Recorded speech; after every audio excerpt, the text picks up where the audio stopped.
What's up guys, Danica here from Barebones Filmmakers, and today we're going to be talking about Premiere Pro. So I was on set the other day with this really awesome grip named Glenn, and he described Premiere Pro as a toxic relationship. You want them, you need them, but they're constantly screwing you over. I thought that was a pretty perfect description. I have dealt with Premiere Pro stuttering, shutting down completely, messing with my color grade, desaturating all my stuff, just refusing to show stuff in the preview, and especially as a young filmmaker, it can be so incredibly frustrating for this program to just stop working because you usually don't have the knowledge of why it's doing that. You just know that you can't edit footage, and if you could just edit your footage, you could get shit done. So from one young filmmaker to the next, I'm gonna give you a few tips and tricks I've picked up about how to make Premiere Pro work smoother and faster. Now, a lot of these tips I've picked up from other content creators on YouTube.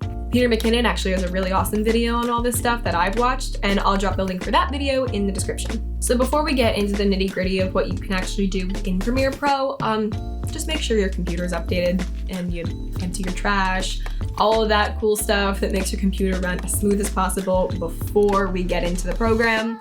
If your computer is already struggling to function, there's not really a lot you're gonna be able to do to fix that. Number one is messing with your GPU acceleration. So for those of you who don't know, GPU stands for Graphics Processing Unit and is also known as your graphics card.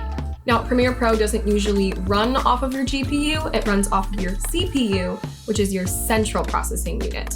Basically, your central processing unit is like the brain of the computer, and the graphics processing unit is the muscle. This function allows you to tap into the power of your GPU, making it easier for your computer to process 1080 and 4K footage. So before you do this, just make sure your computer actually has a GPU. I have a 13-inch MacBook Pro, and I don't have a GPU. I think the 16-inch does, but I'm not quite sure, so just make sure you check. When I use my laptop to edit footage and I try out this function, it actually does the opposite. It makes it move like much slower because it doesn't have one. You're gonna go to File, Project Settings, General. It's gonna open this box right here. Go to Rendering and Playback, change it to Mercury Playback Engine Acceleration, open CL if you have a Mac, and CUDA for PC. Next up, we're gonna talk about media cache files. When importing audio and video into Premiere Pro, it processes another version of these files that it can access easily for a faster performance. So what we're gonna do is delete all of our unused media cache files. All right, so we're gonna go up to Premiere Pro, Preferences, and Media Cache.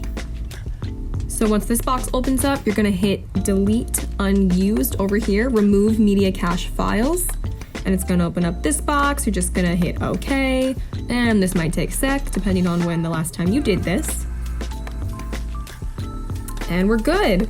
So we can also choose where we want to put our media cache files, where they're going to be stored and saved. Hit Browse. I usually choose an external hard drive or something that's not going to clog up the computer. Choose, and you're done. You can also choose to delete cache files after a certain amount of days. I usually work on shorter term projects, so I have mine at 7. You can set it to whatever you want. I think the default is 90. Number 3 is going to be lowering the playback resolution.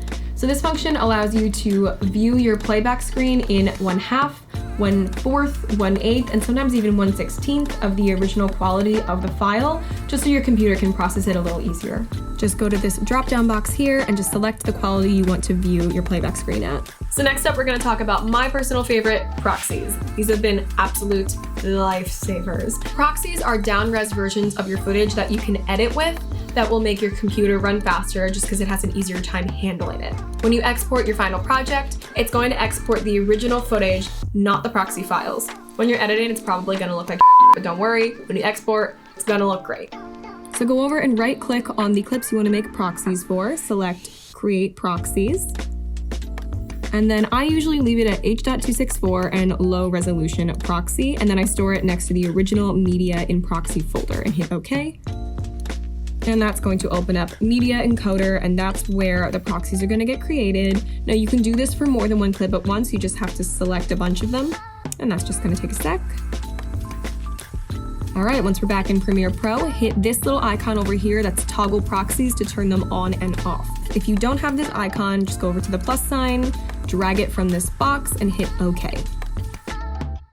So there you go, folks. Hopefully these tips will help your computer stop stuttering, stop your head from exploding, and just help you get your work done. Before we go, I just have 2 more quick tips for you. So when I export footage on my laptop, I've noticed that Premiere Pro really desaturates my color grade. It's so annoying because you start out with this like beautiful, wonderful, colorful, nice, punchy color grade, and then it's like, I don't exactly know the science of how this works, but basically what I've learned is that every monitor has a different color composition and that Adobe Premiere Pro is designed for broadcast television.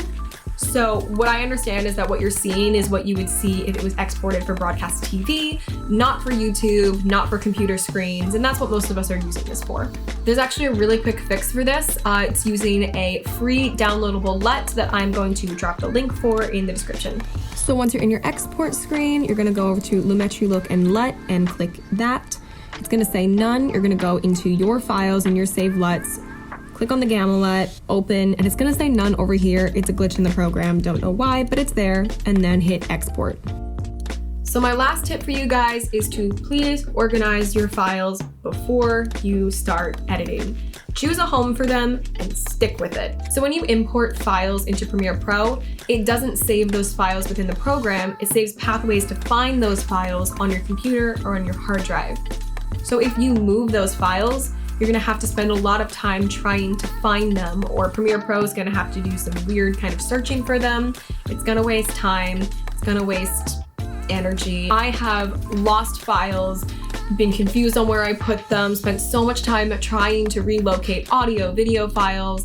I've learned the hard way, this is not worth it. Please organize your files before you go into the project. What I recommend is going onto your drive and creating one project file that everything for that project is going to go in. Your footage, your edits, your audio, everything.